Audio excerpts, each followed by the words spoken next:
All right, folks, welcome to Inside the Numbers with the People's Pundit. I'm your host, Rich Barris, the People's Pundit. Don't forget to like the videos if you like them and to share them far and wide. All right, real quick, just as a one-on here, just real quick as we start, we're everywhere. The best place to follow us is on Locals, peoplespundit.locals.com.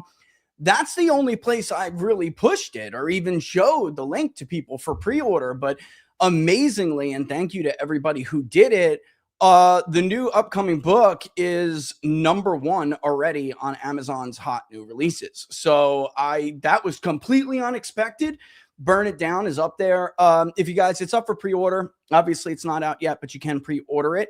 And you guys should definitely do that. It's going to be a book that you'll want to read before the midterms. And today with our guests, this is like critical issue dealing with this book and how to keep the Trump coalition together. And where does the Republican Party go after Donald Trump? I think a lot of people don't understand, and they're going to find out whether, time has a habit of doing that, moving along without your permission. And the boomers turn 80 this year. The oldest boomers turn 80 this year. Our electorate will rapidly change. So this flirtation with the idea of America first they're going to tell you to put up or shut up. That's what it's going to come down to. You don't have that high propensity. And by the way, that high propensity Republican vote in the 65 plus is getting smaller and smaller as more people who turn 65 are more educated, especially whites. So Democrats will do better with that group. But there's so much more. Bottom line is, it's a huge warning that if you don't get your you-know-what together, we're going to be facing some dark stuff in this country. All right. So with that said, I'm going to go ahead and bring them on. I don't want to keep them waiting. Thanks again, Joe, so much for joining us last minute. I really appreciate it. Everybody, Joe Kent. Joe, at first I was like, let's get Joe on as soon as we can. Let's get on as soon as but it's with the president's remarks tonight. I think this is fortuitous. First of all, thanks for joining us. Yeah, thanks for having me. Great to be here. Good to see you. Yeah. A lot of people, I watched your interview on Tucker. I've watched a lot of what you've done so far. And a lot of people obviously focus on the resignation and what you said in that resignation letter, which, hit my audience hard because we have been talking about this, right? I mean, you couldn't see it any clearer in the polling. We've never had a president start a conflict like this without even trying to sell it to the American public. And the forces that were behind the pushing, of the U.S. into this conflict, it in some ways was like Iraq, but some ways it was different, right? I mean, in the Iraq War, we saw people sell it. We saw Colin Powell go before the United Nations. And I'm just going to start off by saying this. I told you this, not live, but I think a lot of people I speak for when I say I wish we had more people who had the whatever it is, courage, the spine to do what you did during the Iraq War.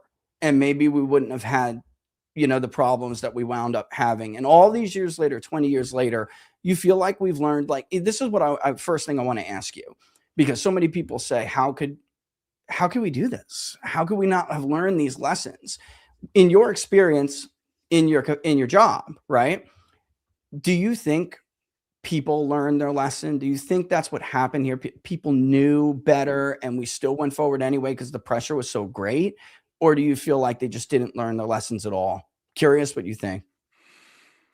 Prior to the 12-day war and Midnight Hammer, I would say that we had learned our lessons, and the Trump coalition that brought the president back to the White House and the team that he had assembled, I think we had a lot of folks with a lot of experience in the global war on terror, and who had a more restrained and realistic viewpoint. And so we had really robust debates and discussions at the National Security Council level, the Deputy Committee level, in the lead up to the 12-day war. And there was a lot of us that were, offering alternatives, trying to push back on this drive from the pro-Israel neoconservative lobby to get us into the war. And then unfortunately what happened after Midnight Hammer is those discussions, as you pointed out, in public, they stopped. They just didn't take place. And then that's basically what happened behind closed doors too. The national security process that normally should have taken place, a lot of that just simply didn't happen. And then there was a very small group of advisors who were around the president, echoed by the influential Israeli lobby in official engagements, but then also unofficial through the media, just pressuring him towards the war with Iran that we find ourselves in now. And that's a big reason why I had to leave the administration, because it felt very much like I couldn't be effective from the inside, that our government's policy towards Iran was being controlled by the Israelis. And then just also personally, as a veteran, I couldn't stand by and be silent while we got drug into another war. Yeah, I think that's what where I was going to go next with this anyway. You're the only one. Yet I know my conversations with people in the administration, you're not the only one who feels this way. You're not the only one who thinks this way. You're just the only one who has the backbone to stand up and then put the money where the mouth is. I think what you did was the honorable thing. If you can't serve the president the way he wants to be served, if you object to it, then you have two choices. You can stay and try to take small victories, right? I mean, I know it's not where I want to go, but I'm going to try to take small victories where I can, do the best good that I can. Or you can leave, right? I mean, those are really your only two choices. So I guess that's what I was going to ask you. Because of your experience, because you're a veteran, because you've seen this firsthand, it just came to a point where those small victories weren't possible anymore. Is that what happened? Yeah, essentially. I mean, after the 12-day war and Midnight Hammer, there was quite a few of us who said, okay, fine, we bomb the three nuclear facilities, we take out that capability. That's great. And we think we'll be done here. But there was quite a few of us who pointed out, like, look, the Israelis are going to come right back to us and demand further action. So we're going to be right back in the same situation 6 months later. And then once the war kicked off, we saw the military build up. We understood that conversations were happening with a much smaller group. And so we still felt like maybe we could influence that by, putting together different presentations, different reports, those types of things. The war kicks off, and myself and quite a few others, we spent, the next 2 weeks or so, the initial 2 weeks, trying to find quick off ramps for the president to take just to get us out of this. And frankly, from my perspective, we were not being listened to. And then once the casualties started coming in from Dover, I said, I don't want to be a part of this, and I want to try and prevent more casualties from happening. I don't want any more body bags coming in to Dover, no more Gold Star families. And I want to be able to advocate with, my full voice from the outside. And to me, I assessed that the outside was the best place to do that from. And there are, like, as you pointed out, there are folks on the inside who are just as frustrated as, the people that you talk to every day, and as me, who still feel like they can make a difference from the inside. And I totally respect that. Yeah, I think right. As long as you're not doing something that undermines the president, then either way is still, an honorable path to take. I just happen to think the one you took was more honorable because it shines a light that I think you're not going to be able to do any other way. And you kind of the way I see it, you just kind of threw yourself on the sword. Let me just get two things out of the way, because I really want to focus, like I told you before, I really want to focus on what we're going to do in the Middle East going forward, because obviously the security agreement used to rely, and I don't want to jump too far ahead, but used to rely on this idea, all these dogmas, and we can protect all of these GCCs. And that's not the only region of the world where obviously we have those security agreements. So I want to focus a lot of time on that. But before we do, there are two things I really want to just clear up here. And with the understanding that you can't divulge anything you can't divulge, right? But there is still this argument after Midnight Hammer. There's still, Netanyahu, this guy, the Iranians are 2 weeks, 2 days, 36 hours away from getting a nuclear weapon for 35 years. All right. And after Operation Midnight Hammer, we're told that the capabilities were completely obliterated. And yet 6 months later, which we all know was a farce anyway, they were never concerned about that. But I'm going to let you answer this. What is your best, the best answer you could give us? Was Iran an imminent threat to the United States? No. Secretary Rubio came out and said that we had to attack Iran because the Israelis were going to attack, which would result in a counterattack from the Iranians. So the only thing that was actually imminent was the Israelis. Now, has Iran attacked America before? Yes. But you can just look at this, and this is all publicly available. Look at the actions Iran took from the time President Trump came back into office in January of 2025. They closely observed the escalation ladder because they were invested in the negotiations as well. Before Trump came back into office, under the Biden administration, Iranian proxies had attacked our troops, almost 200 times in Iraq and Syria because they knew Biden was weak. The second President Trump put his hand on the Bible, next thing you know, the proxies go silent because the Iranians knew, don't mess with Trump. He killed Qasem Soleimani. He killed Abu Mahdi Mohandes. Don't play with this guy. But also he wants to negotiate. The Israelis knew that the Iranians had agreed not to have a nuclear weapon. That was a self-imposed prohibition, a fatwa they had put on themselves starting in 2004. So I've even explained this to the president that if the Iranians wanted to have a nuclear weapon, they would have had one long before he was ever even the president, in the first administration. They self-regulated and said, if we develop it, if we go down the path of developing a nuclear weapon, we'll end up like Saddam. if we give up everything, we'll end up like Gaddafi in Libya. Yep. So the Iranians had a pragmatic, like the Goldilocks version. We've got some, we could develop it, but we're not necessarily going to. And that was dangerous to the Israelis because they knew that gave Trump and the former supreme leader a starting point for negotiations. And they thought, and they rightfully assessed, Trump was probably going to get a deal with the Iranians. And even after Midnight Hammer, the Iranians still closely observed the escalation ladder. They only fired back an equal amount of missiles as we dropped bombs on the nuclear facilities, and they hit an empty quadrant of one of our bases in Qatar. And then they immediately said, okay, we're done. Let's get back to the negotiating table. So the idea that they're like these psychos that we just can't trust, yes, they do bad things, but the idea that they're not calculated and that they pose an imminent threat to us at the time, that's completely false. And again, Secretary Rubio and even the president said this right after the war started. Yeah, and later on, I want to revisit this idea that that really hurting our foreign policy is this older generation who believes in these myths, like the myths of the madman. Whether or not they believe in it, they operate on these assumptions. The domino theory, the madman, right? These are rational actors. Right? They believe in survival, and that's what they want to do. That's obvious. Yeah. So the second thing, real quick, before we move on, I just want to ask you, and again, I know you got to probably be careful, and it's been a couple of weeks since you've been out. I'm just curious your opinion here. One thing I really think can hurt Donald Trump is if we find out later that casualty counts are a lot higher than what we're being led to believe right now. I've tried to do my best, with talking to people that are available to me to find out if that's true, how much worse it could, because I think Americans will be shocked by this. I know myself and one other pollster did poll this, and we showed it. We shared this with the administration, which is not a secret. I think the New York Times reported it. Americans wanted zero casualties, Joe. Zero. They just didn't. We actually asked them what is acceptable if Donald Trump orders this operation. Since they opposed it overwhelmingly, acceptable was zero. It was by far going away. And I feel like the worst thing the administration can do is try to slow walk that casualty count. And then we'll see the CNN tickers like we always do, like they did during Iraq. They'll put the counters back on the screen, right? They did it during COVID, by the way. They cheer-led Donald Trump into locking down the government, and then they put the death count on the board anyway. This is what mainstream media does. Do you suspect that the casualty count is higher than, and again, I understand maybe you can't say some things, but what's your view on this? Is it at least likely it is, and hopefully it's not much worse than we're being led to believe, right? Yeah, it's fairly hard for the DOW, even if they wanted to hide, now, right? Yeah, it's hard for them to hide the KIAs.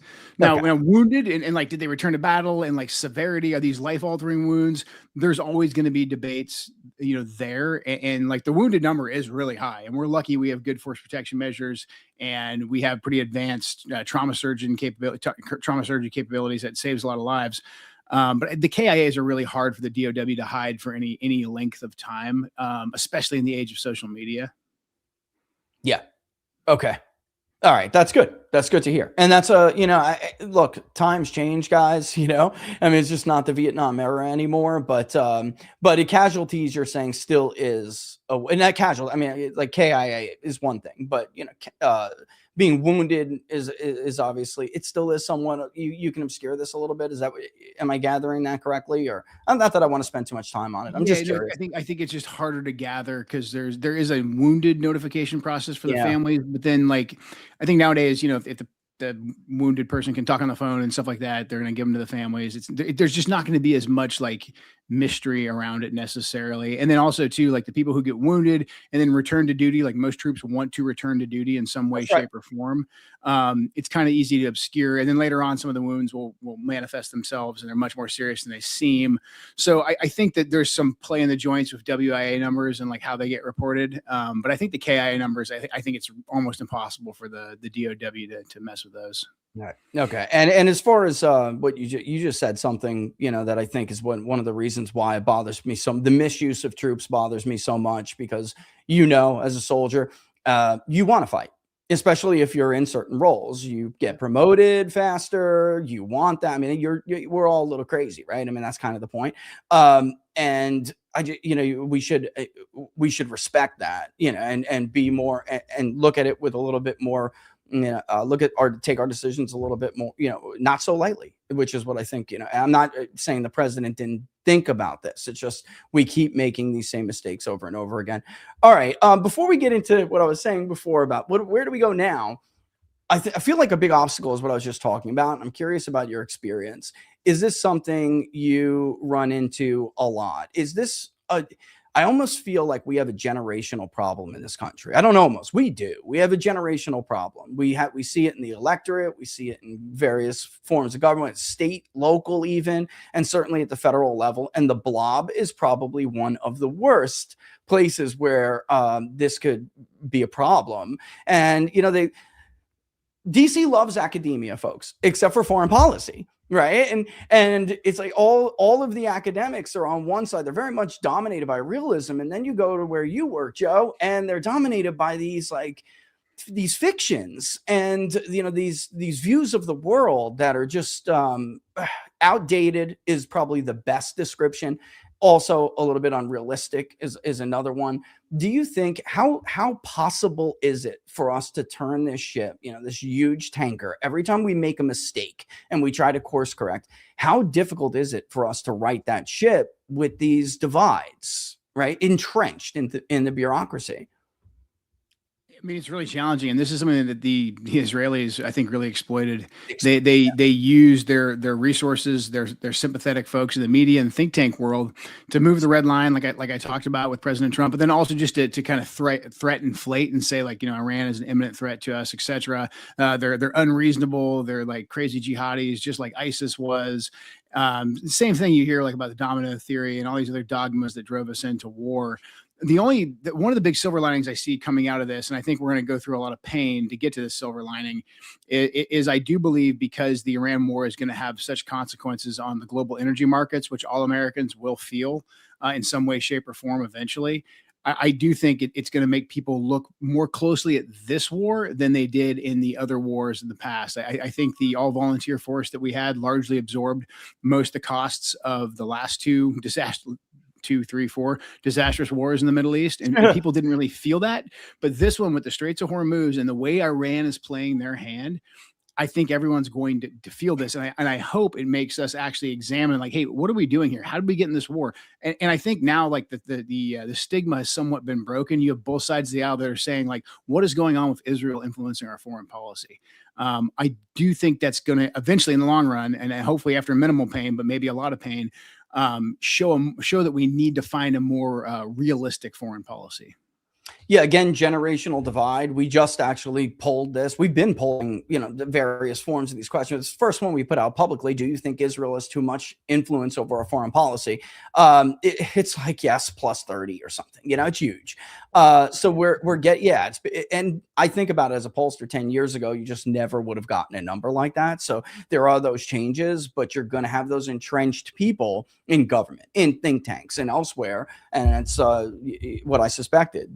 The Israelis are very good at exploiting that, and they're going to just resist this, every step of the way. They're going to resist it. But at some point, Joe, that's why, I worry how much time do we have of that pain before we get there? But at some point, it's going to be very difficult to win a primary in either one of these parties if you toe that line. So hopefully that generational changes forces better policy outcomes, but who knows? Okay, another thing, and this is probably something I'm sure you have more insight in than the average person who comes on the show. We had this feeling going into this thing, and there's always war propaganda. War propaganda is the worst propaganda. It's the most difficult to resist. Beating the drums, and we forget that our enemies are smart and they have plans and they're rational, and they've been pondering these scenarios for the last, 3 decades or more. And just seemed like nobody understood what Iran has done was a very real possibility. The Israeli projections that they gave the president, which I'm sure were ridiculously unrealistic. And now here we are. And the president, I hope tonight he just goes to the microphone, Joe, and he says, "We won. Great job, everybody. Our interests now diverge. We're coming home." I wouldn't even care if he believed it himself as long as he ended it. But, this is where we're at. And it's like, did they understand how risky this was, and did they, I guess, give enough respect to the Iranians before going to this? Like, they had the five-finger strategy and they were going to implement it. Did they? What was your feeling on that? Was it dismissed, or was it underestimated? What happened? This is a great question. The answer is yes, but so the people that were selling the war, the really tight knit circle of advisors, as opposed to the more robust national security process that we had in the lead up to the 12-day war, Right. they did not. They basically, I would say, believed our own hype. They believed what the Israelis were saying. The Israelis were saying, like, "Hey, Mr. President, like you were the only one who's strong enough to go take out this regime that's been a threat for 47 years." The people are already out on the streets protesting against this regime, which was true. Look at what you've been able to do in Venezuela. Look what you did with Midnight Hammer. You've got this great military. You're going to be able to take a couple key strikes, and this whole thing is going to fall. Now, if they would have actually listened to their intelligence community, they would have gotten a much different answer. In the intelligence community and the Department of War has been running war games about what Iran would do now, like, longer than I was in the service, and I got out a while ago, and I did over 20 years. Every time we ran an Iran war game, Iran, they can hit all of our bases, they can activate their proxy networks, and if they really want to mess with us, they can shut down the Straits of Hormuz. This is, this is very basic stuff. Textbook. But that was not given. They basically isolated the president in this echo chamber I described in my resignation letter, and then they would coordinate those talking points behind closed doors with, like, really detailed plans, I'm sure, that sounded really official coming from the Mossad, et cetera. And then that would be parroted, on TV that night by Mark Levin, the guys from the Foundation for Defense of Democracies, Yep. American Enterprise Institute. Like we saw the other night. I mean, President Trump said literally, watch Mark Levin. Levin gets on there with Dubowitz from AEI, and they start talking about how we have to go in, send like our special ops guys in to like get the remnants of the uranium. Otherwise, like, Iran will somehow make a bomb again. So like that echo chamber, because of Israel's access, because we, the U.S. government, have given Israel this much access and influence into the government, into media, they were able to basically isolate everything, all of the deliberate intelligence process that should have taken place away from the president of the United States. And that was a big reason. Again, that's why I had to resign, so I could say this publicly and kind of call it out. And I hope this makes him listen, because he's got the answers. If he goes to DNI Gabbard and says, "Hey, give me the assessment from the 18 intelligence agencies within the IC right now, what's Iran going to do?" They're going to be able to give them a pretty good estimate. Intelligence, sometimes it's wrong, but in this one, it's really hard to get the whole intelligence community to agree on something in terms of, like, were they developing a nuclear weapon? What was their escalation ladder? And what would they do if attacked? The IC was pretty much in agreement. All right, so we know that, and you even said the Department of War. I guess that was where I was going to go next, but you answered it, which is that, guys, it's not like we haven't been gaming this out forever. And what you just described is a textbook outcome. I mean, this is something we've known. It's what has restrained other presidents for years. So somehow, and I know how that is, this echo chamber is so thick, it's so bad, that they were effective at knocking out our own voices from giving the input that needed to be given. Yeah, that's remarkable, Joe. It's just remarkable. So here we are now. All right. And the other day I caught a little flack because I compared Israel to Nazi Germany. Okay. And not in the way that people expected. Like, even the Weimar Germany. I mean, they're an encircled power who aspires to be a hegemon in a region, and encircled powers expand their territories out. That's what they do. They're aggressive and they expand out.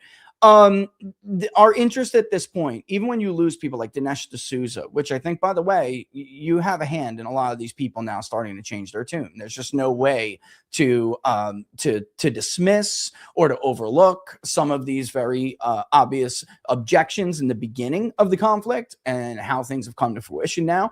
I think you're a huge part of that. But now that we're getting to this point where it is clear our interests, if they ever were aligned in the first place, are certainly diverging now.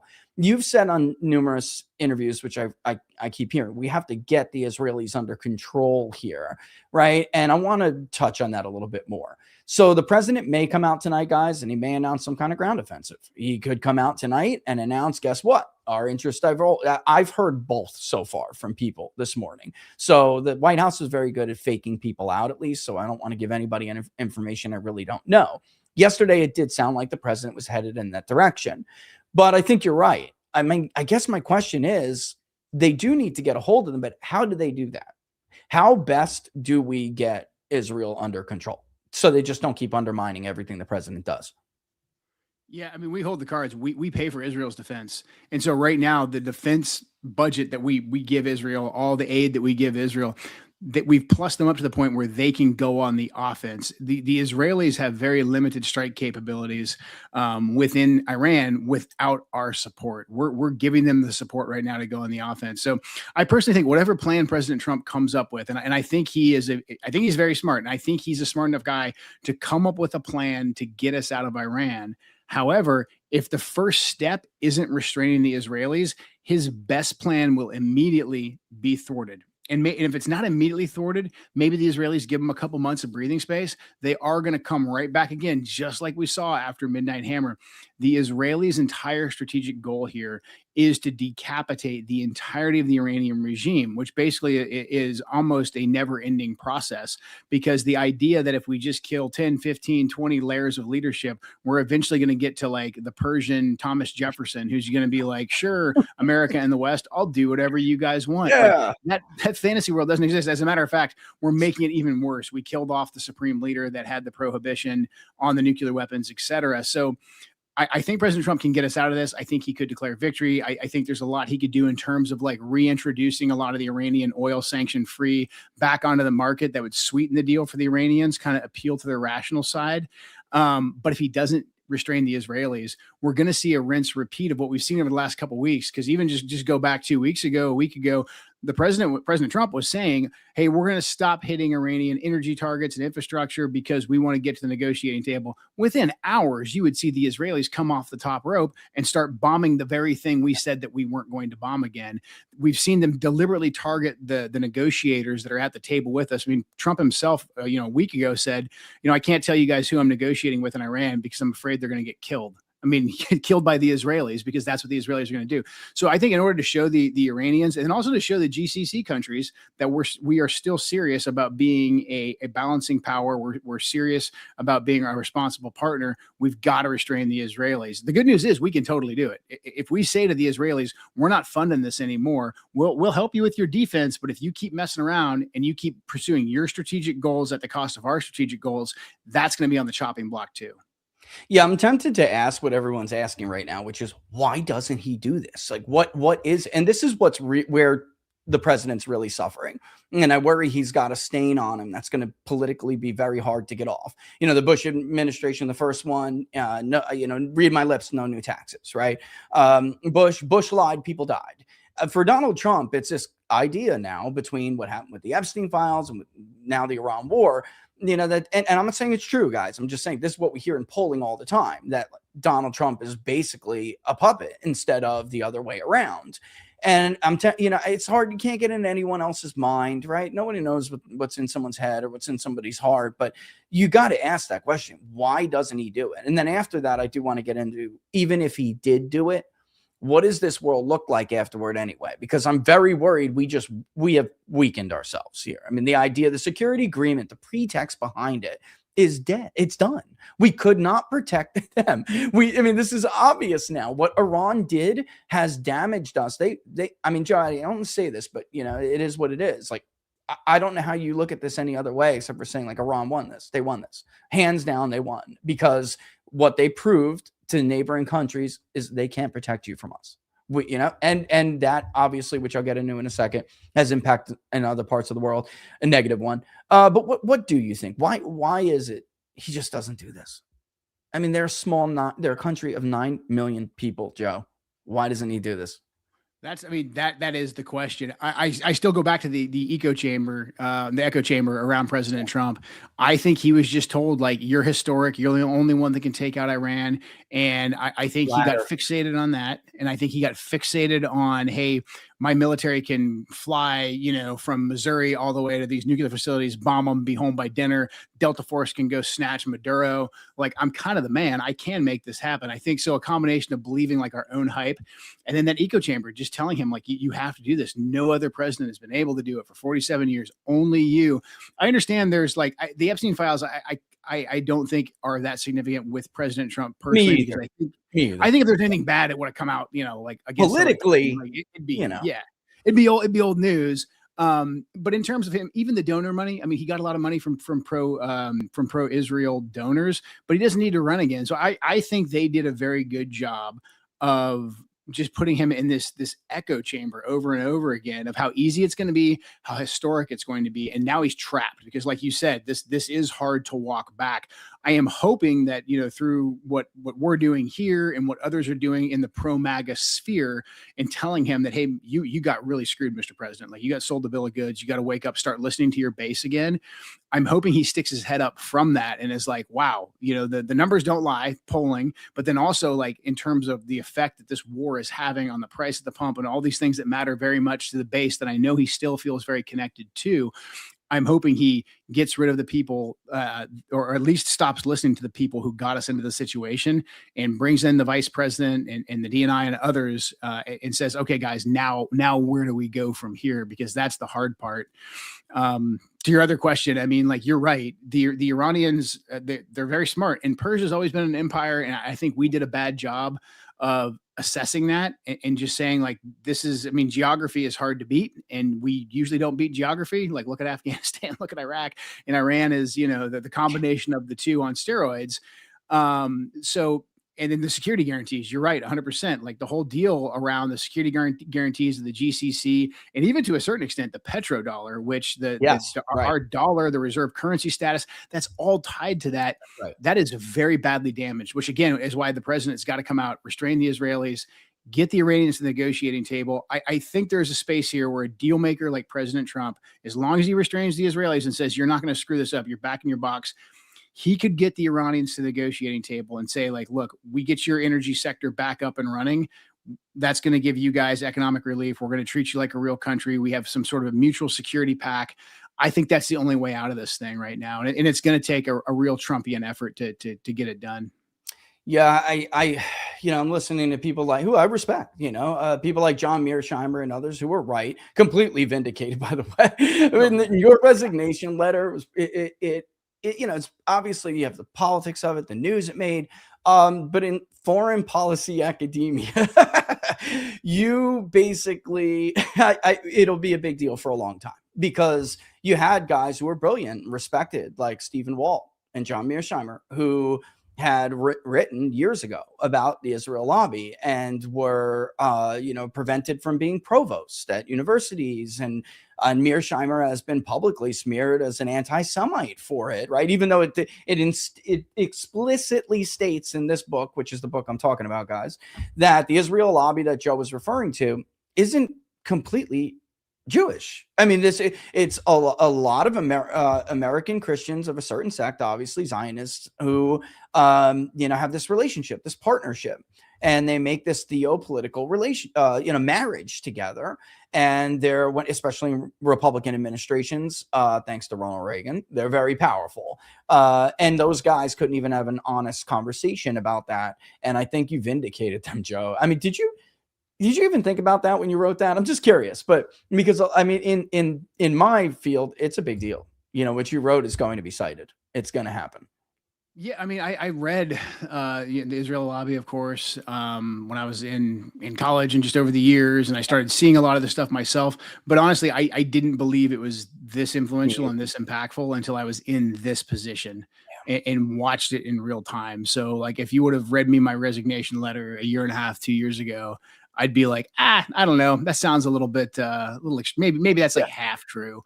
And I know that for a fact, because we've talked about this. Yeah. But seeing it from the inside, man, it's like, wow, this is really powerful, and it's very dangerous for us. And yeah, like you said, it's got nothing to do with like the religion of Judaism whatsoever. Look, the Israelis just they play a weaker hand very, very well. I mean, they have a very sophisticated game. I respect the game, honestly. I wish that our government, and I think our government owes our people a policy that relentlessly pursues our objectives in the way the Israelis pursue their objective. It's honestly hard to like hate on them when they're the ones that are like running the effective game. I disagree with where they're going strategically, but hey, like they're doing what they think is in their best interest.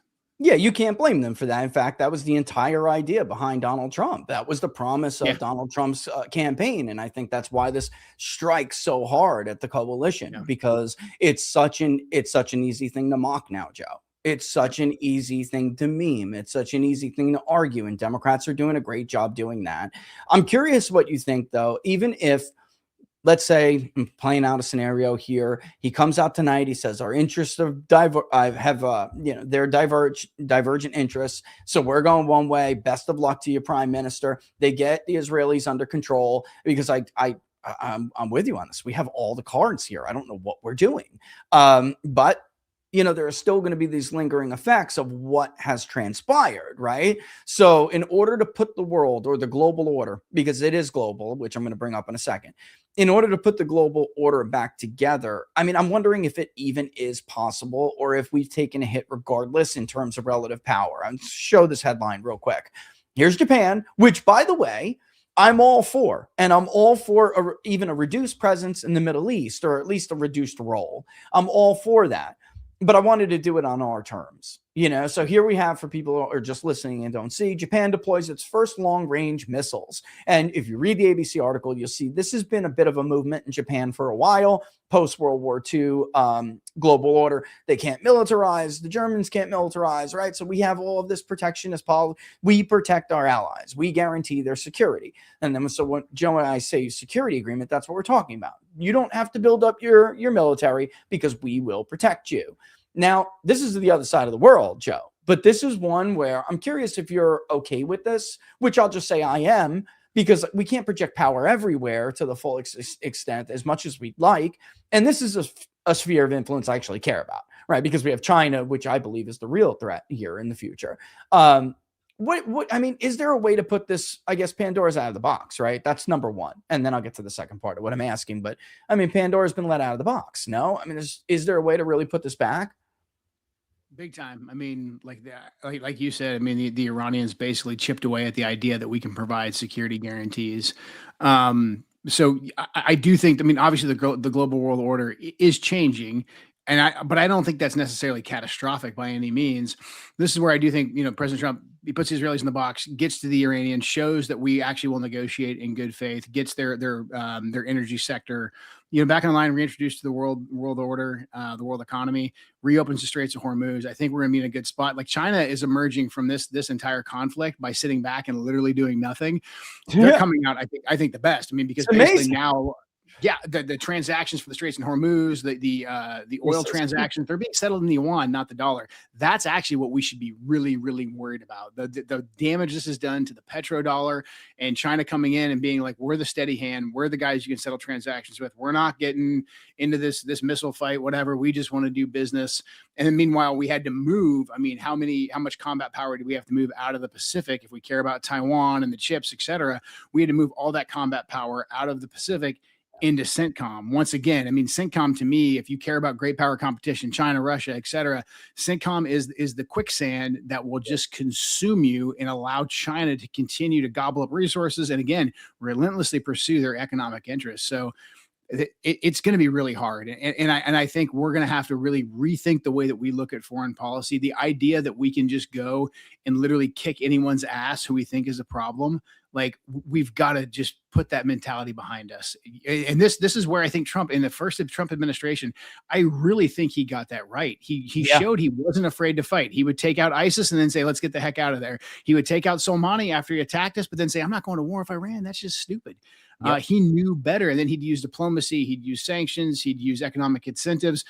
The original Trumpian foreign policy, I think, was exactly where we need to be. And so I'm hoping that through all of this, we can find the old Donald Trump again. Principled realism. I'll never forget that speech, and I'm just like, this is the first realist president I've had in my lifetime. Was there ever one? Was there ever? I mean, Nixon, probably the closest thing to it. Nixon inherited that problem in Vietnam. He didn't ask for it.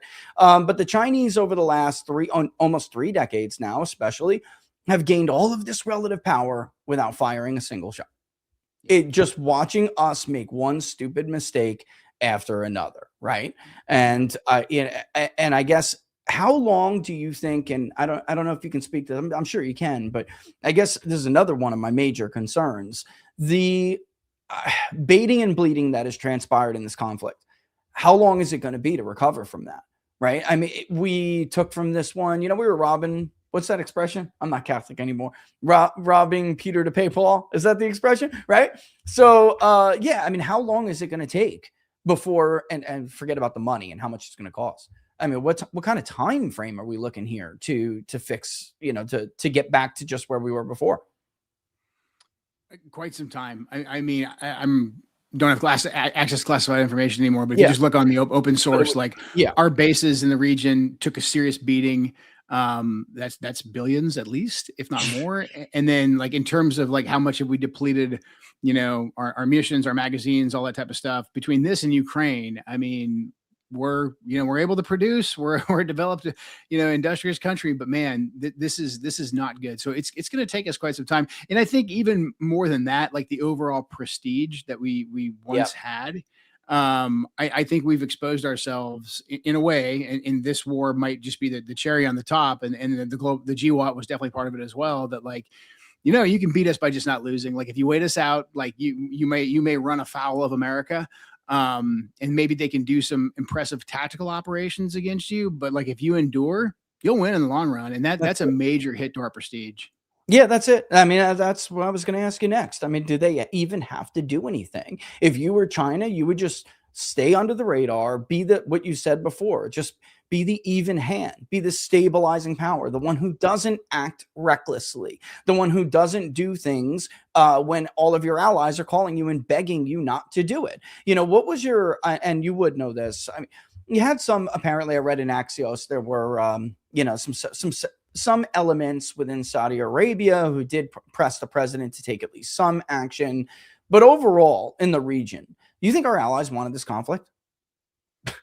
No, not at all. I mean, the Gulf really, I think, relied on the status quo security. I mean, if you just look at how developed Qatar and the UAE and even Saudi, I was just actually in Riyadh 2 months ago for a counterterrorism meeting, and I hadn't been back in Riyadh since like 2010, and I mean, just these cities are thriving. They were entering, a new era, and I think a lot of that has been set back. And I think they knew they as much as like Iran made them a little nervous. They had the Shia Sunni conflict, but they knew what this true conflict would bring. And so I don't think there was anybody in the region that was cheering us on other than the Israelis. I think everybody else knew that this was going to be catastrophic. I mean, our relations too with the government of Iraq, who we've been through a lot of bumpy patches with the Iraqis, but the Iraqis just helped us move 5,000 ISIS detainees, hardened ISIS detainees, out of Syria. The Iraqis stepped up. They were taking them. The Iraqis have been showing over the last couple of years that they can be really good counterterrorism partners.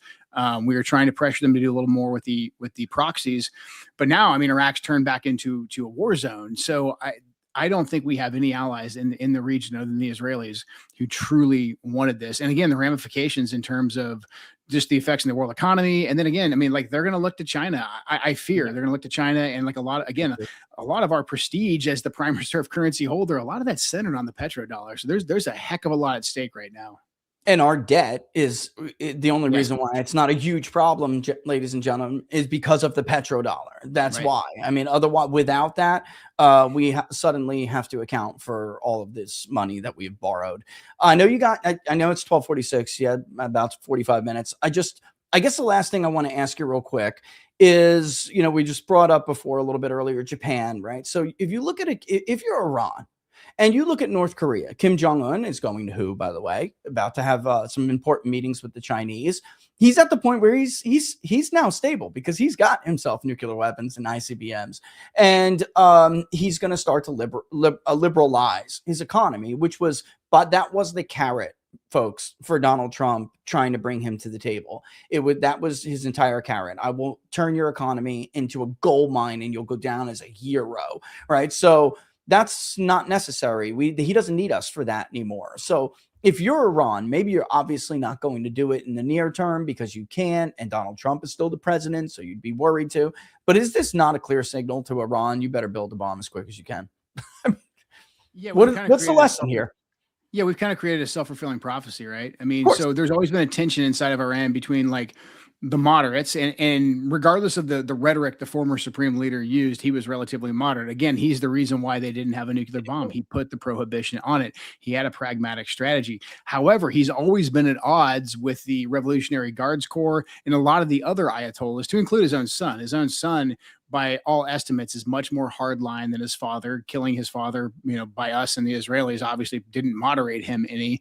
But you're going to get a lot of the more hardline clerics and a lot of the IRGC who are going to say, like, see, we told you, you cannot negotiate with the Americans. The Israelis are going to goad them into this. We should have had a bomb a long time ago, and then we'd be sitting like North Korea right now. Nobody would be screwing with us. So I think as soon as they can kind of get a minute to catch their breath, they are going to move towards developing a nuclear weapon.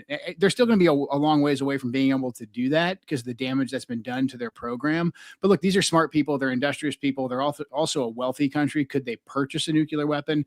100%. So again, right. Like, we got hyper fixated on the uranium and the nuclear weapons when it wasn't an issue, but like now it's become this self-fulfilling prophecy. I mean, the most vindicated person in the world is, Kim Jong-un's father, who's like the architect of their nuclear program, who said we have to have one, otherwise we'll be invaded. And boy, it turns out he was right. And I'm sure there's a lot of Ukrainians are saying the same thing too. Like if we never would have given up our nukes, none of this would have happened either. So I think that's actually going to be one of the bigger lessons for basically all serious nations going forward, is that you have to have a nuclear weapon. Yeah. Well, folks, I see like there's a million questions for you, Joe, but at some point I got to let him go, guys. All right. And but how about this? I'll ask Joe about some stuff later off camera and we'll talk about it because obviously I'm interested in that stuff too. But everyone should go to Joe's X account, and it's Joe Kent 16 JAN 19, right? Is that right? Yep, that's it. Okay. Because you just put out a call to action, which I saw, by the way, and I retweeted. I would strongly suggest everybody go there right now and do that before the president gives his speech tonight, because he does listen, right, Joe? I mean, the last thing you say real quick is he does listen, right? It's just he does listen. That's why I put out the call to action. Like, call the White House comment line, go to his social media, respectfully tell him we don't support this. We don't want boots on the ground. Respectfully, folks, respectfully.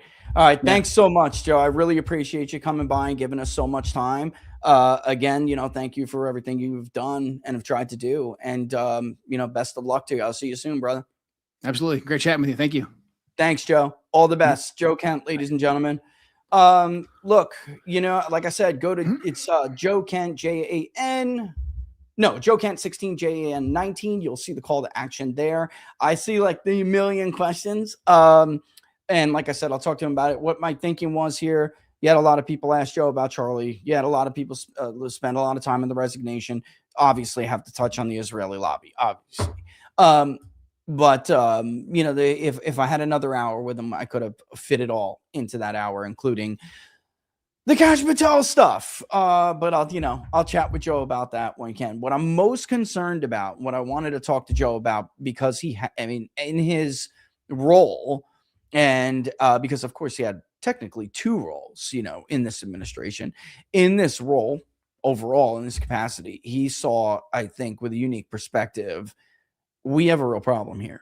This was always the risk of getting into a conflict with Iran to the extent that we have. We have gamed this out over and over again, and it always ends like this. Without the use of certain weapons, it always ends up like this. We're like the juice head who walks around high school, right? After school, we're lifting weights, shooting, putting tests and GHB in our ass cheeks and getting huge, and nobody wants to mess with you. And then one day somebody hits that juice head in the nose and his nose starts bleeding and he goes home crying like a bitch. This is what we've done. This is what we have done. Meanwhile, China just sat in the corner and watched it happen. This is a game of relative power. And there were long-standing dogmas and pretexts that kept the world a stable place. And one of them is that we can protect these people in the event that they need protection. We are their security guarantee. Well, Donald Trump, and I cannot believe he's the president who did it, Donald Trump has exposed that has always been a fraud. And by the way, many international relations theorists have been arguing for years. This is really just like a cute story we tell ourselves. It's not realistic. So in the event that we really wanted, or somebody really wanted to test us, it could lead to a lot of global instability, if not a world war, by the way. So the best course of action is to be prudent, take a realist approach, be prudent, and certainly not give them, unwittingly or wittingly, give them a way to expose that fraud. I mean, it's a fraud that was holding the world together. And it doesn't just deal with the Middle East. It deals, of course, with Asia. We have questions about Taiwan now. How on earth are we supposed to defend Taiwan against thank God for the geography of Taiwan. I mean, that's what's defending Taiwan. Japan, if you're Japan, and again, I don't even have a problem with this. I've long argued, let Japan remilitarize. They are before they turn into the Marys, like the no offense if you're out there with this regional blood, but I don't think the Scandinavian bloodline of Ragnar is still existent. You know what I'm saying? These guys join NATO and throw snowballs at people. Like, that's about all you can get out of them. But before Japan loses its will to defend itself, much like we have seen in Europe, that has happened, let it. They're everything we want in an ally. They're prudent, but boy, they'll fight if they have to. They're smart. They'll never be taken over by Islamicism. That's for damn sure. Their culture will be preserved as long as that policy continues. This isn't the empire of Japan, guys. All right. They are, and at the time, especially in the first Trump administration, I wish they would have done this by then, because Shinzo Abe and Trump were very, very close, and they saw the world much the same way. That would have been, to me, the perfect time. And now we're just going to, once this is, even when Trump, if he finds this off ramp, and I'm telling you, I don't have, and I'll check my messages live for you guys right now. I did ask somebody specifically for a clarification who again, I would trust, and I would, well, that's a stupid thing for someone to say, but yeah, somebody I would just say, okay, if so-and-so says it, then this is what the president's going to say tonight. Then I would believe it. But for right now, there are curveballs being thrown everywhere, and I'm not sure we can really trust any of it. All right. Cynic says, I'm waiting for the Kindle version of the book. I do believe there will be a Kindle immediately after, and I will also push for the audio. Okay.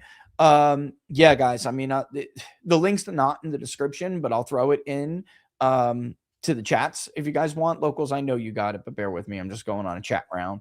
Rumble, I'll have to do it for you guys after, but I'll get it for you, I promise. Just because I'm not in front of it. Laura's not here because Laura took the kids on a kind of mini vacation to go chill with my in-laws, which is nice, but I work too much and I don't have the luxury of doing that. So I'm home working. We're going to Paul Thomas Massey's race, by the way. Yup, we're doing that, and we're doing it very, very soon. I'm going to probably start. I may even start today.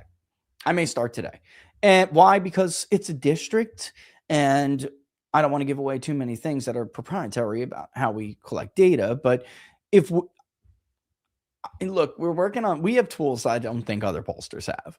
And a lot of these tools have been right so far. And yes, a lot of them now are being mixed in with AI technology. Because of the amount of money spent in this race and because of other data points, it's possible we could see like a historically high number of new first-time voters. And I think that is probably going to be true. First-time primary voters. And how much? Low end, 7,000. High end, maybe 11,000. I kid you not. I shouldn't have said that. I should have kept that to myself so other pollsters failed. But it could change over time. But it will. So if I take like 4 days to collect the data, right? It would be like Wednesday, Thursday, Friday, Saturday. Maybe 5. If I took 4 or 5 days to collect the data and was able to do something over that time that because I need a sufficient amount of time to do it, then I'll know more. I'll know for sure more. All right. If I do it in 2 days, 3 days, like, a push poll or something like that, which we don't do push polls, but push polls are done quick and then processed and put out really fast. Or typically they are. If I was to do that, it's possible that we may not have the time to sufficiently screen these people to make sure that that is right. All right. So, long story short, the moral of the story is I think I should start Massey tonight. If not, the Massey, Ed Gelrin, I don't even know how to say it, right? So, you have Thomas Massey's the incumbent. Ed Galrin, who's a never Trumper, who the Trump endorsement campaign team like Chris LaCivita and stuff found to be willing to run against Thomas Massey. He's a never Trumper, and he was a COVID lockdown guy. Let's call it what it is. Ed Galrin left the Republican Party after Donald Trump was nominated by it in 2016. He did not return to the Republican Party until Joe Biden defeated Donald Trump. He has been a never Trumper his entire political career. Come on, man. Let's just call it how it is.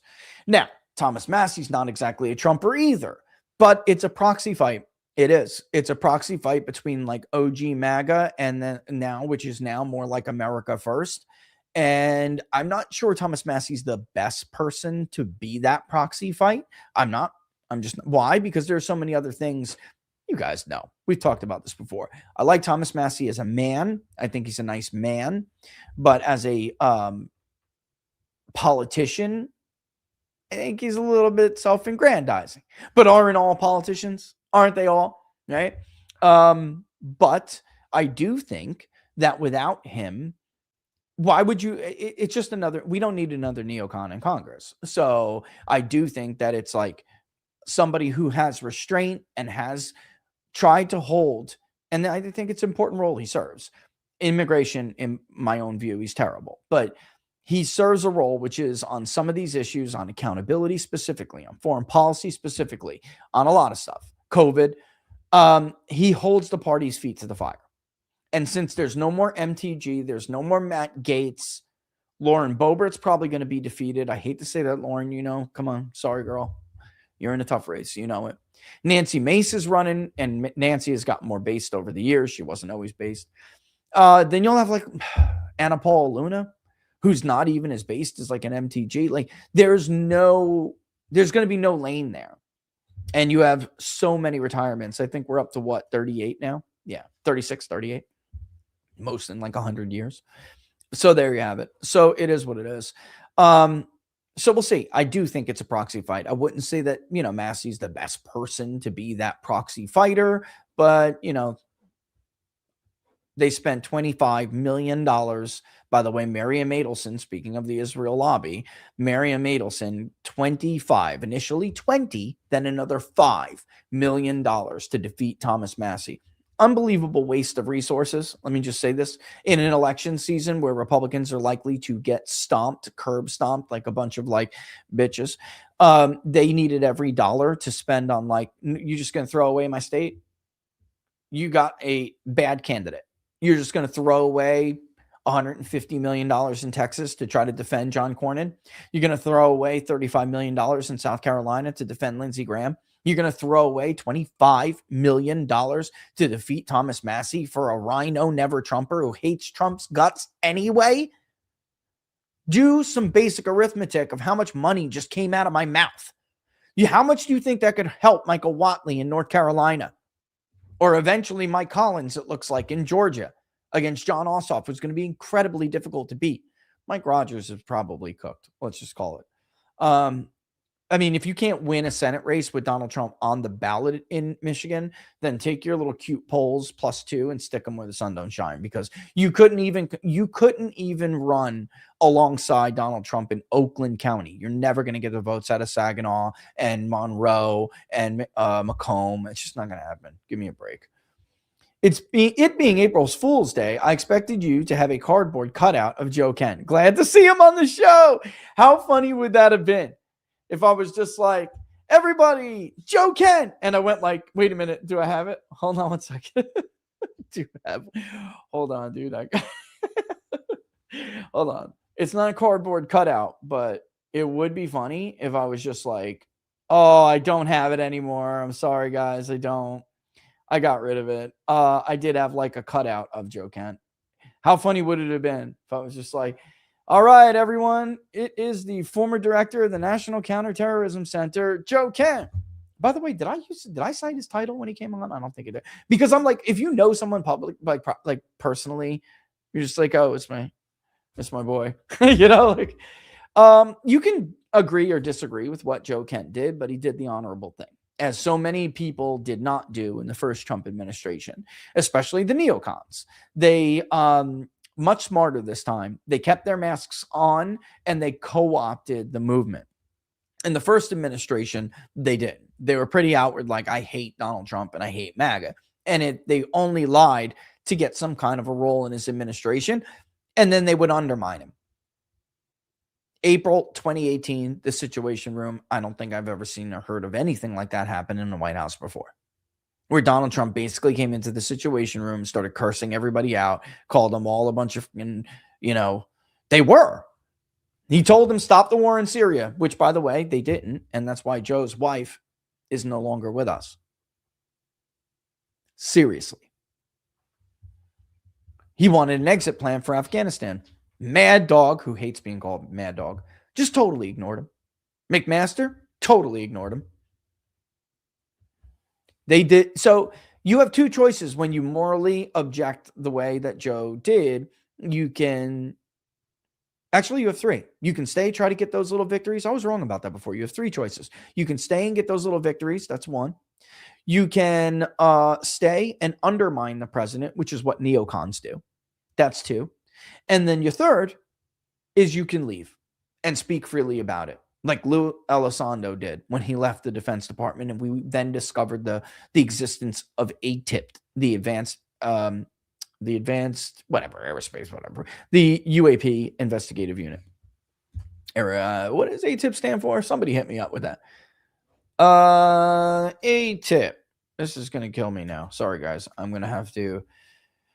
am going to look it up because it's going to drive me nuts. And then we're going to look at a graph real quick. The Advanced Aerospace Threat Identification Program. Jesus, I've spoken guys a million times and I couldn't remember the name of that. Thank you. All right, just want to do an I told you so moment real quick. And yeah, I get a right to do that because of the idiots who are on Twitter and pretend to be polling experts all of a sudden. They're like cheap copies of me. It's pathetic. Listen, guys, I'm glad you all have tried to become like polling critics, which is an industry that I created. It's all very cute and everything to watch you try to follow in my footsteps. But the difference between me and you, or you and I, was that I was always a pollster. I actually did the job myself. So when you try to make up things, you may have heard me say, this poll isn't right, and I'll tell you what it looks like to me. It looks like a response bias. I would then have a 2-hour show if I publicly called out a pollster. And for some, if not a lot of that show, I would dedicate to explaining what response bias I am referring to, how it works, and why I think they have one. Because you don't like a result, you can't just say, it looks like that's a response bias. Especially when it's the pollster who literally designed and authored the modern methodologies to compensate for response bias or to guard against it altogether. Believe me, I have not suddenly forgotten how to deal with response biases.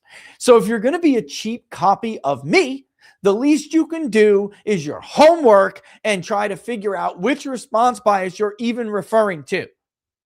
Silly wabbits.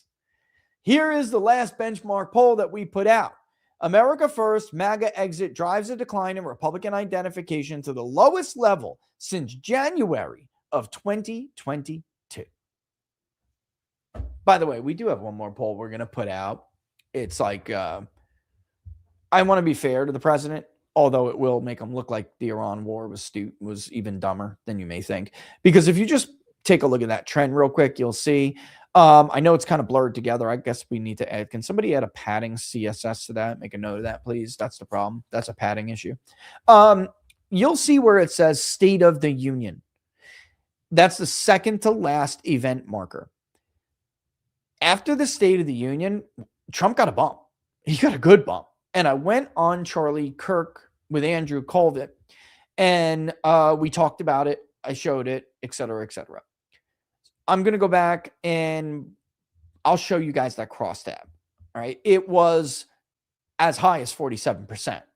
Now, that's not going to look good for the president, unfortunately for him, because it will show that that blue line goes up, the red line comes down, and it's like within 4 points of each other. It's like 47-51. Okay. Actually, it might have been like 47-49 or 47-50. I just don't want to I don't want to like say exactly what it is now. So if I say it's like 51 and then it comes out 50, someone's going to talk shit. If I say it's 50 and it turns out 50.6, someone's going to talk shit. Anyway, I want to put it in there. You're going to see the red line come down, the blue line come up, and then he starts the Iran war, and boom, the mouth opens wide. The truth is, the president had a significant opportunity after the State of the Union, which I told them, you can really build on this. This is a bigger than normal bump. All right. You went from, I think it was like 41 to like 47. And then your disapproval went from, I think it was like 53 to 50 or 51. All right. So, but it was something real. That's a real movement. That's like a not normal bump that historically a State of the Union or something like that, even convention speeches in the modern era, don't really result in like huge bumps the way they used to in the past. But why am I getting into this? Because here we now have the Gallup survey, Gallup's quarterly partisan affiliation survey. What do you see there? I told you so. I told you so. I told you so. The percentage of registered voters who are identifying as Republicans is falling, and it's been falling. All right. For people who are absolutely hard of hearing. It was not, I repeat, was not a response bias. Here is ours. Okay. Here is Gallup's. Here is ours. Ours came out before Gallup's. You can see technically that the real hit, because I think Republicans could have built on it. Here's the election of 2024. It does decline, which is weird because normally after an election, you do see, like, where's Joe Biden? Let's go back. Democrats get the truth is they only went up a little bit right after Joe Biden was elected. But Democratic, it became like D+8, D+9 because Republicans fell. We did see that after Trump was elected. That's true. We did. And that's typical. After the president's party who wins the White House, they get a bump in ID, the spread anyway. And then I thought they could build on it. But in truth, if you look at the long-term trend, it was going down. What really hurt it? I think the president tried to make a New Year pivot, even though, and Jack Posobiec and I were just talking about this the other day, in truth, the handwriting was probably on the wall for the Iran war for a while. You just couldn't keep the lobby away. I mean, what Joe Kemp brought up is so important. You can actually see the impact of the Israel lobby here. They diverted the domestic agenda, which led to people getting pissed. And it's like every time America's about to head in the right direction and things are about to get better, there's always some bad forces out there, some lobby out there that steals the agenda away from the American public and ends up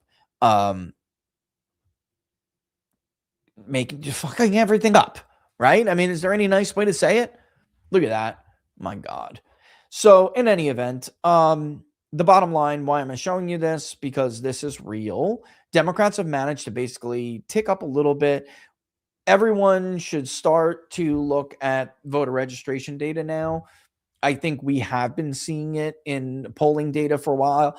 Party affiliation is a leading indicator. Registration is a lagging indicator. Voters will first begin to tell pollsters, and that's why we don't wait for party, by the way, one of the reasons. people who wait for party, you're just wrong. Even people I like and I respect, you're wrong. It doesn't work that way. If you need to wait for party, you're doing something else wrong. You have other subgroups that you're not properly representing. If you wait for party, you're telling the electorate, you're telling the American public what it is. The American public should be telling you what it is. You're making an assumption and you're screwing it up. If your data is not complete, if your data is not representative, then you can't do this. But it should be, instead of you throwing a question marks into the equation like crazy, empty values that you have to add, n equals, I don't know, I'll make it up, an assumption. The more and more you add assumptions to any mathematical equation, the more likelihood you're going to get the wrong answer. It's really that simple. The higher the likelihood you get the wrong answer. So again, this is what we do and we do well. We track trends in the electorate. We do not make assumptions. We represent correctly, thoroughly, the best. All right, I'm just going to say it. And I really have no problems, no qualms saying it. We are the best at this because we're the best at doing that. It's that simple. So we will identify trends like that before others do. Gallup should be very concerning to Republicans for the reasons that Robert Barnes and I brought up over and over and over again going into the 2024 election. It's highly predictive. Highly, highly predictive. It pointed to a less than expected gain in the House for Republicans in 22, despite the generic ballot being R+4, and that happened. It pointed to Republicans losing in 2020. It pointed to Trump losing in 2020. It pointed to, and regardless of what you think about that election, it pointed to Trump kicking Kamala Harris's ass in 24. It's been predictive for many, many, many cycles. In fact, I could probably pull it up real quick. Let me see if I can. I got to get off the book anyway. The book's done, submitted, done. Let me see if I can get the Gallup. Do I have this from last? I don't. Unfortunately, I no longer kept it, but I will put it back together. I don't want to give away too much, but I will tell you that what we're seeing here with our polling and what we're seeing here with Gallup's polling, I mean, guys, it's very much in line. I think Donald Trump could turn this around tomorrow.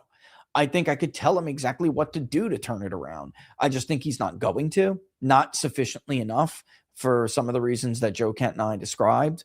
But by the way, in Burn It Down, in the new book, you'll see me go over all of the generic ballot polling since 1964. And you will see, or 68 or 64, let me look, 68. And I will break it up into pieces so I can show you where polling got better, obviously from 1964 to 2000, with the exception of 1988, which did not have a final generic ballot. That's Gallup data. And then where polls started to go awry, why the advent of Real Clear Politics in the aggregate is a huge deal. A huge deal. If they didn't create that, polls would be in worse position than they are now. Right? Because it ironed out some of the individual polls' errors, average errors. And then how certain periods did see improvements when it comes to the generic ballot and what we can expect for it to mean.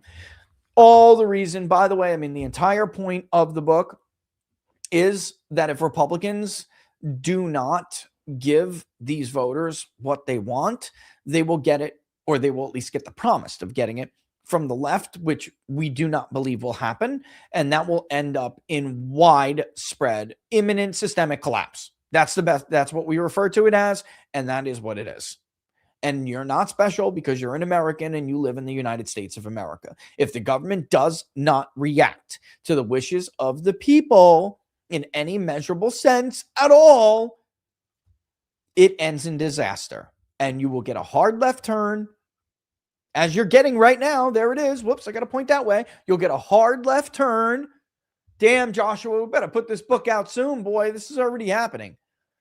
You'll get a hard left turn, which will be a fake promise anyway. We all know how that always ends.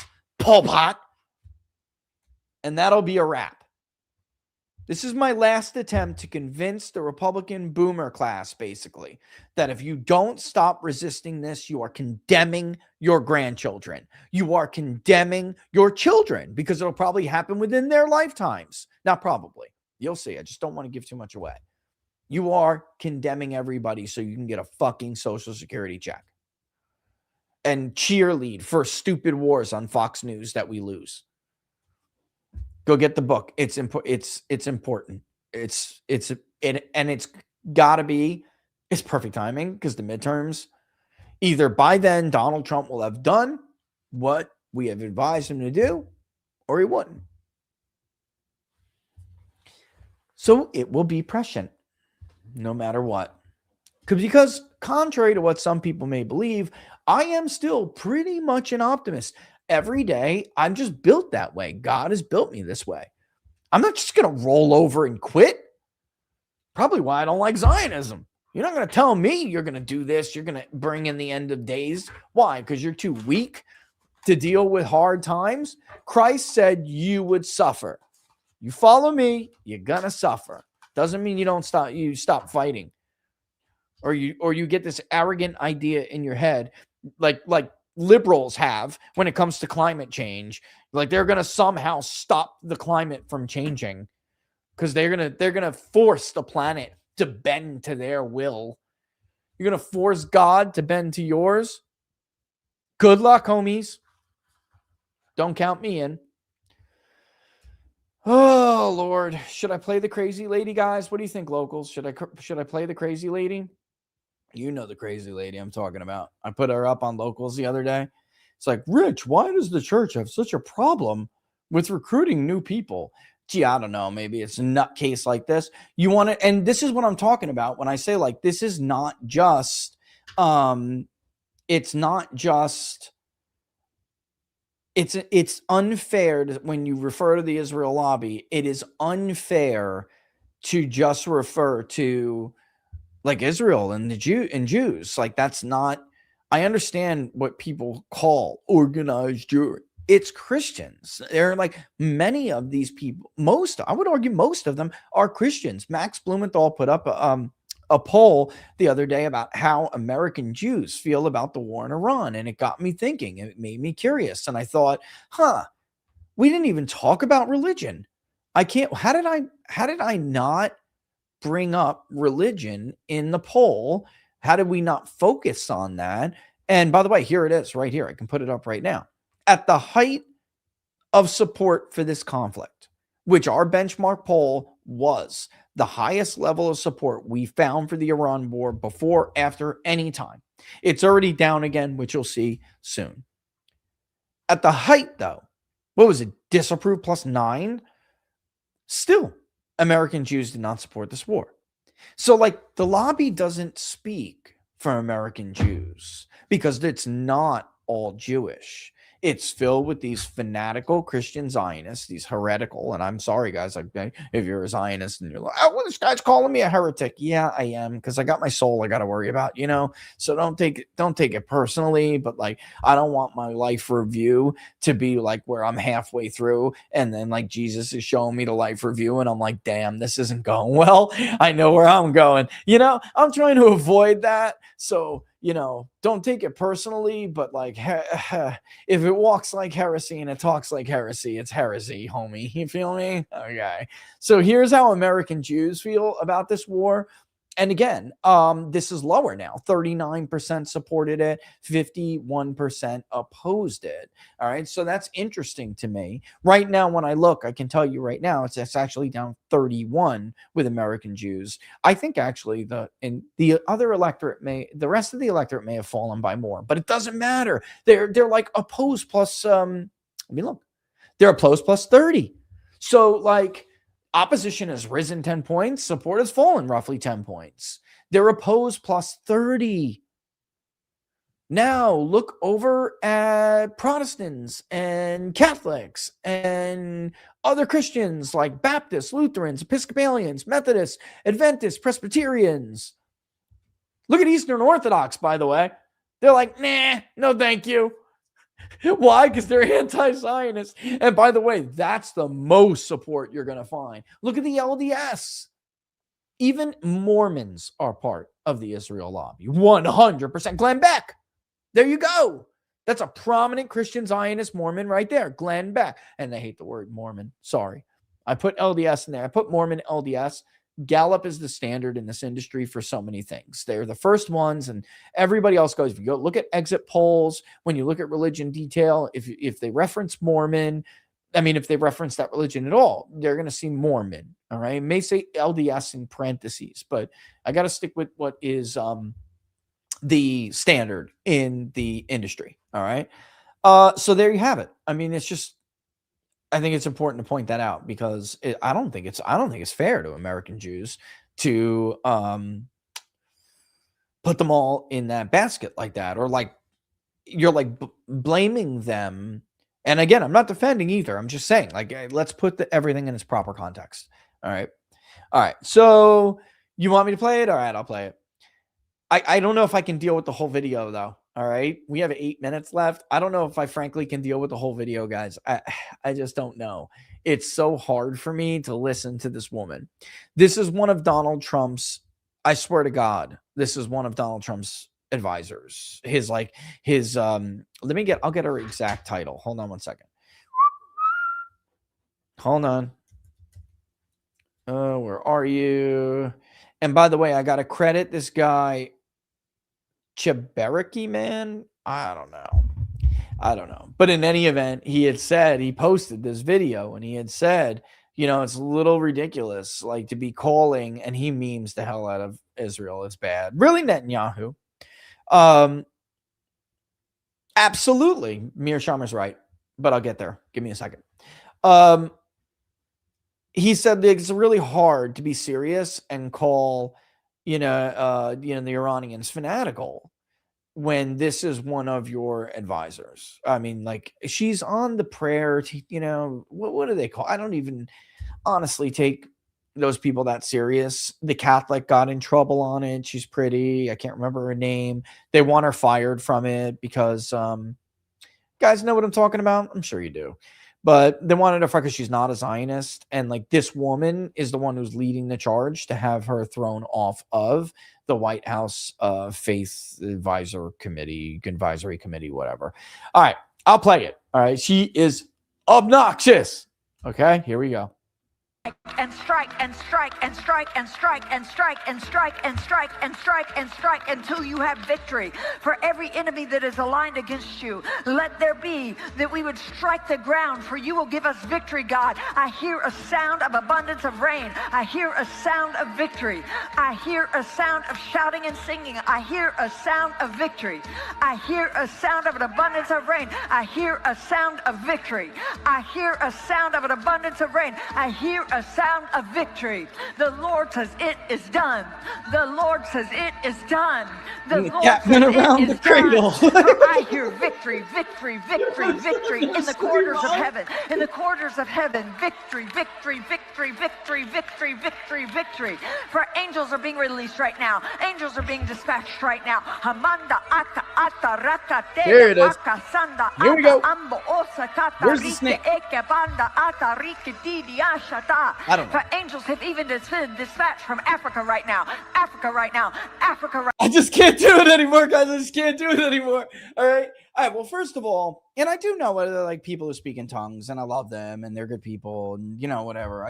I don't believe, like, when I am looking at that scripture, maybe this is the Catholic in me, I don't know, but when I'm looking at that scripture, the word tongue used to mean language.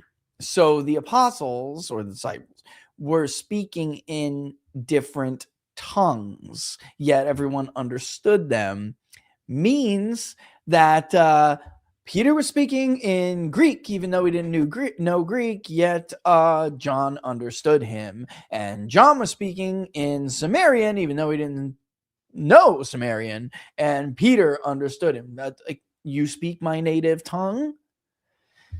So, like, I just don't agree with that interpretation of the scripture. It is what it is, but that's not even what makes her crazy. Ladies and gentlemen, like, Jesus was born and raised under Roman occupation of Judea, except for the time when he was in Egypt. And it's just ridiculous to argue that the Palestinians and the Iran, even if you concede that the modern state of Israel is equating to the same as the Jewish people of the Bible. All right. Israel of the Bible. Even if you concede that, which I do not, even if we did, it is ridiculous to argue that the modern day Palestinians and like Iran somehow oppress the people of Israel as much as the Romans did. And yet, Jesus didn't argue to rise up and kill the Romans. He didn't have command the angels of heaven to come down and help them push the rocket buttons. You feel me? This man conquered the entire known world without firing a shot. He did, however, tell his followers that they will persecute you. You will suffer. He didn't send the helper to go send missiles. He sent the helper to heal, not hurt people. There's just no way to justify it, guys. I'm sorry. It's just that's it is what it is. But aside from all of that, this is the main problem with why Christians are having a hard time adding to their ranks. Even though every year we do the Christmas poll, and it's a painful reminder that these, especially younger generations, they're not like more atheist than the flower children were at their age. That's really not true. We know that because even those who say, I have no religion, they still, many of them, not all of them, of course, still say they believe in something. They just don't know what they believe in. And there's been study after study after study after study about this. And we've done it. Others have done it. And there are various ways that people lay this out. But still, at most agree. I think it's overwhelming. It's like a wealth of data on it. There are 3 reasons why Christianity or the body of Christ is suffering in America. And one of them is the perception that Christians are judgmental, that they look down on you. Me, and I understand how people are, for example, like same-sex marriage, stuff like that. For me personally, I think marriage is between a man and a woman. There's been homosexuality through the ancient world. The ancient Greeks don't even have a name for gay. All right. Yet they didn't marry men. Men didn't marry men. Women didn't marry women. There's a reason why marriage was always historically between a man and a woman, and in non-Christian or non-monotheistic cultures, it didn't obviously have anything to do with being religious. There was no recognition of same-sex marriage, and I believe I have my own reasons for that. However, it's not my hill to die on, and I don't think it's my place to judge. I don't like it. I don't approve of it. If everyone was like that, then unfortunately we wouldn't be able to continue as a species. So it has to remain aberrant for our survival.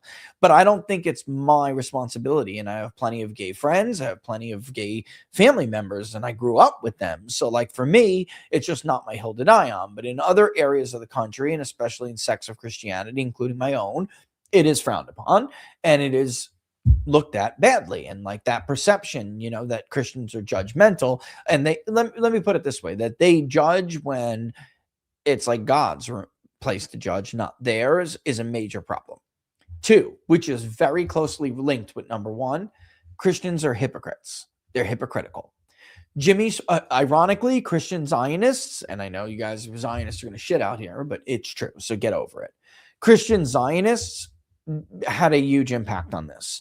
The Jimmy Swaggarts, the Pastor Hagee, whatever there are, the Zionist televangelist pastors, Robertson, a lot of them engaged in this I'm holier than thou persona, and then like Swaggart and Hagee got caught like banging their secretary. All right. The Catholic Church would go on to hurt this really badly as well, with the what? Right. The priest sexual abuse widespread sexual abuse scandals that they still have not fully atoned for or addressed. So this has been major. And then of course you can see how it's like linked very closely with the judgmental. It's like, you're judgmental, you judge me, and then you do this, like, right. So obviously the perception of Christians being hypocrites is a big one. And then the third one, which again links with 2, right? Because and go look at Gallup. You will see it with your own eyes. Swagger and the likes of them, those guys hurt the Christian brand bad in the 1990s and the late 80s. They hurt that brand terrible. By the way, Jerry Falwell got a plane. Begin gave him a plane. Likud, Begin gave him a plane to push for the bombing of Iraq in 1981. Here's a personal plane. Go do our bidding. Hypocrite. Anyway, 3 is Christians pervert scripture with their politics. So in other words, like I just told you, here is a man you're supposed to follow. He's preaching. They call him the Prince of Peace. He says, turn the other cheek. And yet, this is what you get. All right. It's just not.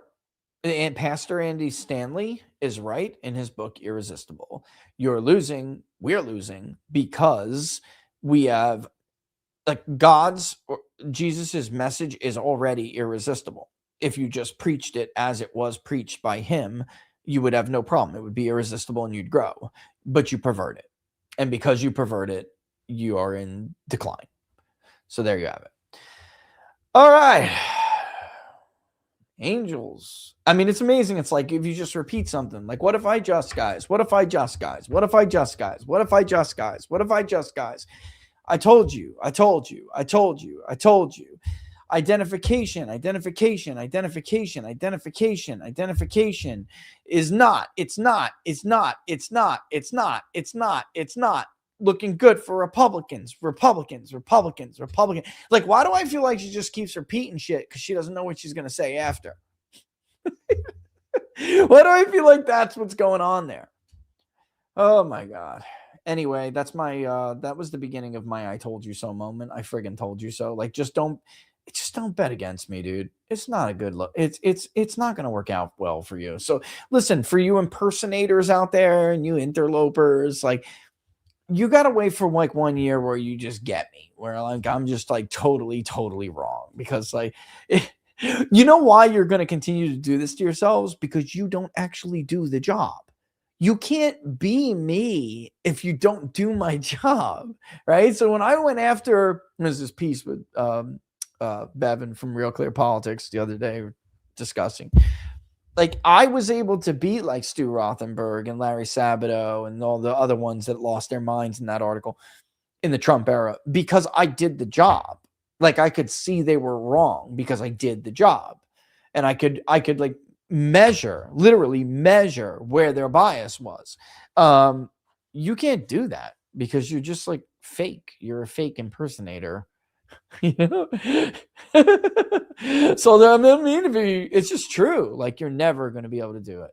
You're never, unless you go out, go do what I did, go spend hundreds of thousands of dollars of your own money in the first year to make sure that you could do things, and you'll have your own data and you'll be able to have experience. You'll gain experience and you'll see what's right, what's done right, what's done wrong. Like, you'll fail. Like, you think I was just like perfect? Like, you know, well, actually the first year I did do it, I was right, but you make mistakes along the way and you grow from them. You can't just look at someone else's work and think you know better. You don't know what you're talking about. You're just going to always look like a fool.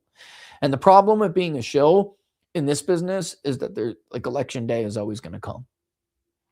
It's always going to come. There's always going to be that, right? And the only way you'll be able to like try to twist out of it is to do dishonest stuff. Right? So again, things could turn around right now, but you are always going to face an environment where you were like shilling and being an idiot, and then there were really bad election outcomes for Republicans in special elections. There were bad registration data. There's bad affiliation data. Like, you can't shill forever.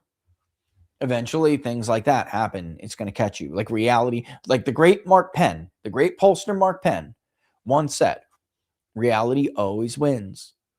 Always. So you have to try to be in touch with reality the best you can. And that's the last bit of advice you'll ever get out of me, because I really think you're all a bunch of wannabes and I hope you fail. Anyway, moving on.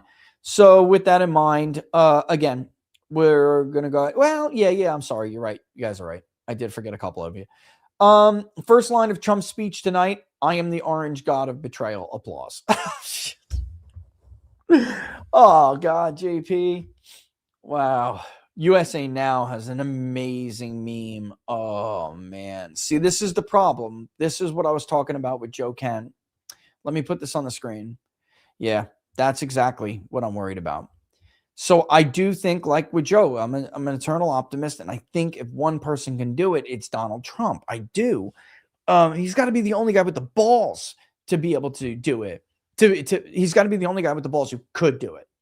But as of right now, this is what America thinks of Donald Trump in a nutshell. I mean, that's it. USA Now dropped that in locals. Like, that's exactly right. You must have put that in there when Joe and I were talking about this, right? Because that is listen, the meme war is going so badly for a reason. And by the way, the left can't meme. So you know that it ain't coming from the left, ladies and gentlemen. The left cannot meme. It's coming from the right. It's bad. And he needs to do so much that he's got to be able to turn that around. You know, how does Turkey? Shit, Robert. You know, we were in so little. I forgot about Turkey. I was supposed to ask about Turkey before Japan, but I didn't want to miss Japan, and I saw the clock coming up. You know what? We'll get Joe back. That's a great question. I wish I would have saw that before. The Royce White interview. Yeah, he had stuff going on that week. We'll have to circle back to Royce. Grace was nice enough to put us in contact. Grace over who works for Bannon. She's a sweetie. I know, like, people can't stand. Some people like talk crap about Grace, man. I love Grace. Yeah, I'll have to circle back and do that because I do want Royce on the show. Classic case of a country becoming overextended. Our bases, our targets, not securing places. Yeah, I mean, that's also Robert. 100%, Robert. 100%. Damn, I wish I would have saw that Turkey comment before we let Joe go. Man. Also, what help do you and Barnes need to get this populist pack off the ground? Focus. Keep whacking away at Barnes over it, especially next Monday, because we're doing a what are the odds. That's what I need. Focus, focus, focus. I mean, he's a lawyer, so like, Pax, you got to have all your T's crossed and your I's dotted with Pax. So, yeah, that's what I would say about that. If you guys give me a second, somebody did ask me in Rumble. Rumble, I'll get it for you right now. I just don't want the volume to blare in my ear. Laura's not here to stop it. There it is. Boom. Boop. All right. It's in the Rumble live chat. This is what I'm talking about. Like, without Laura here, it does that. And then I got to click off real quick. So I can't even see what's in the chat. This is why I do want more and more to try Rumble Studio. It's just StreamYard has got things that we absolutely use and need. It's so much easier, especially when like Laura's not here. You know what I'm saying? You know, so like it just makes my life easier. It's just easier to be a one-man team. She did do a lot of stuff for me, but that's it. I wonder if she's listening right now. Is she in the chat? Laura and I have a, she'll be back Friday. They're leaving Friday morning. It's not that far. Laura and I have a healthy dose of codependence. Healthy dose. When we were young, it was not healthy at all. When we were teenagers, it was not. Our poor parents. Of course, they screwed everything up. Not my dad. He was all right, man. My dad's the man. He was a single dad for a long time. Then, God willing, met a wonderful woman, married her. That's mom's. And they were great, you know, but like, I don't know how I would deal with my daughter. My son, I think it would be, look, the double standard's real. And I think I would have an easier time dealing with my son about it. But like, I would just obviously be worried about certain things, but I would, you know, we talk openly about it. But if it was my daughter and it was like, I have a 14-year-old daughter and she is head over heels in love and they just they don't want to separate. They don't want to separate. They're like, we begged, like, no, I don't want her to go home.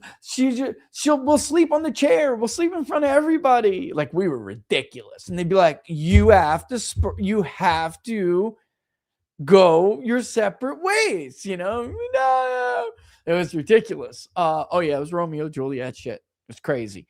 I don't know how I would deal with that with my daughter. I'd probably just have my wife, because I can't do it, have my wife whoop her ass and lock her in the room. Thank God I don't have to worry about that. My daughter's amazing. She's focused on the things she's focused on.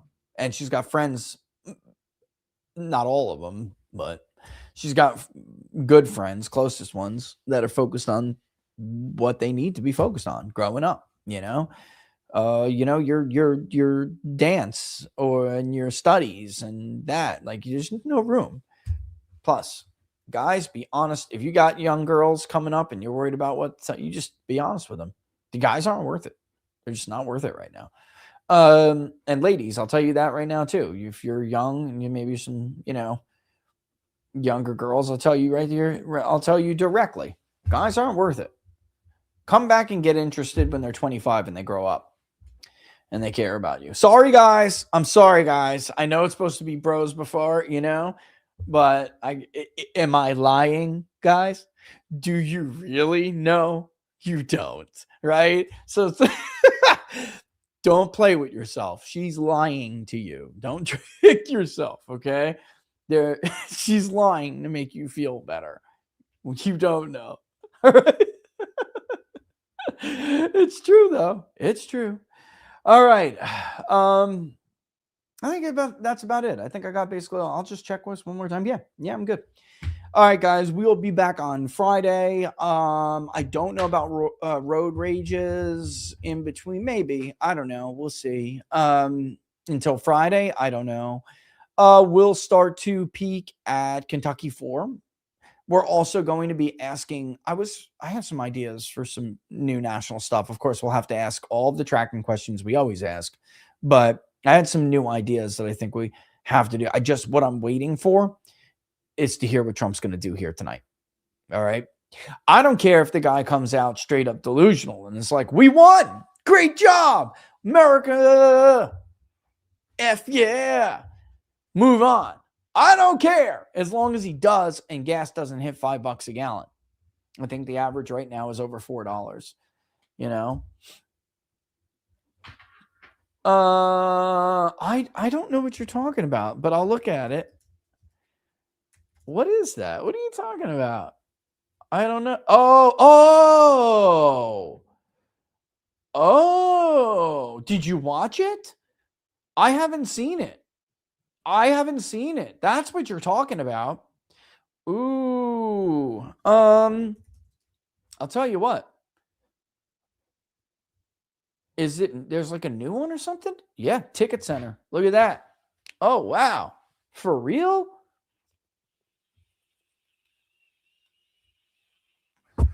Man, I'll have to look at this. Or do you mean overall?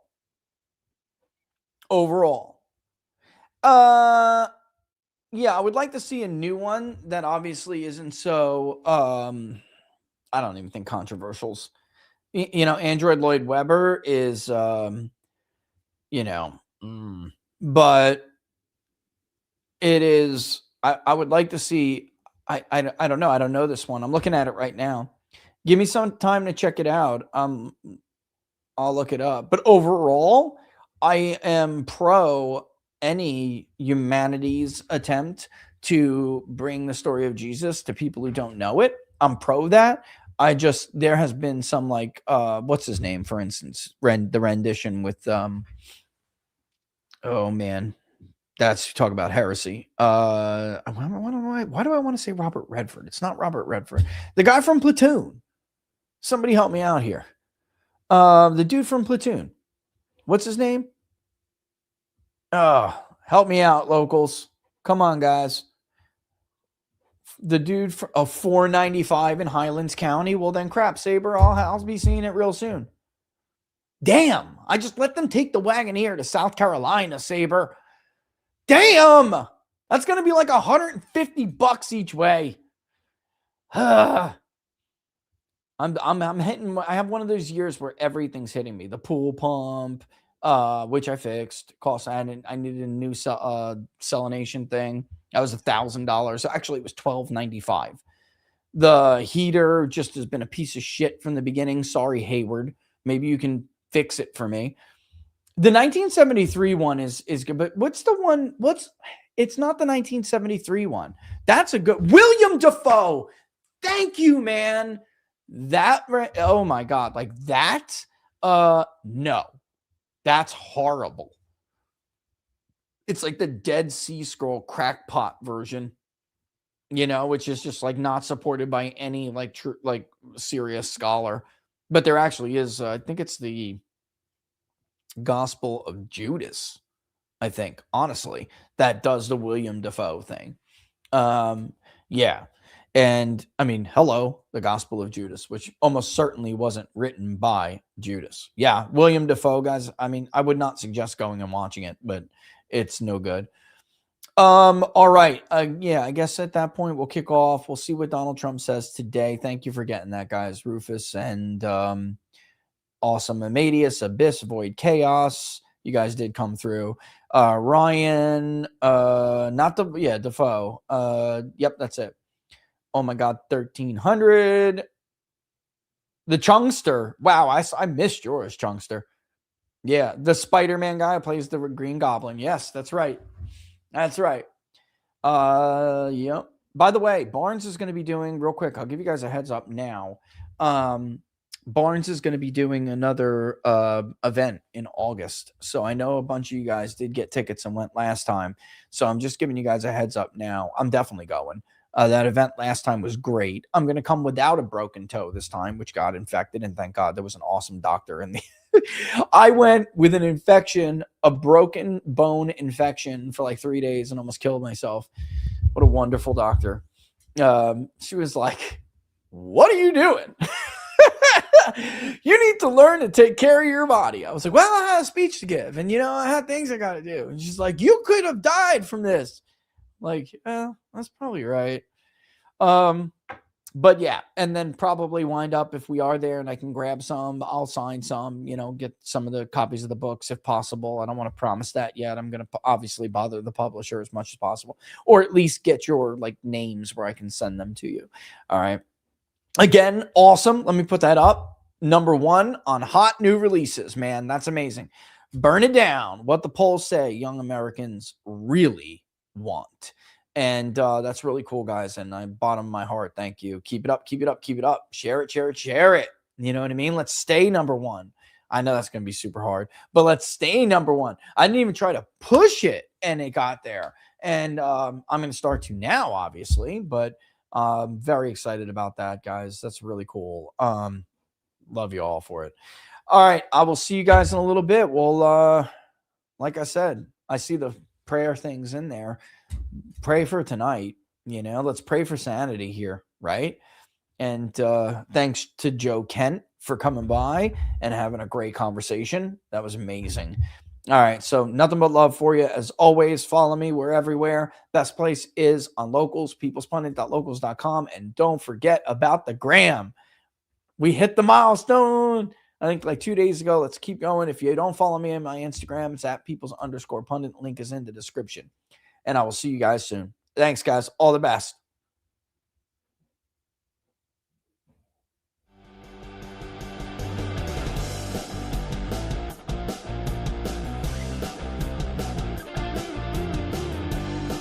Oh my God. You know what I just realized? Laura's not here. What the hell am I going to do for lunch? It's terrible.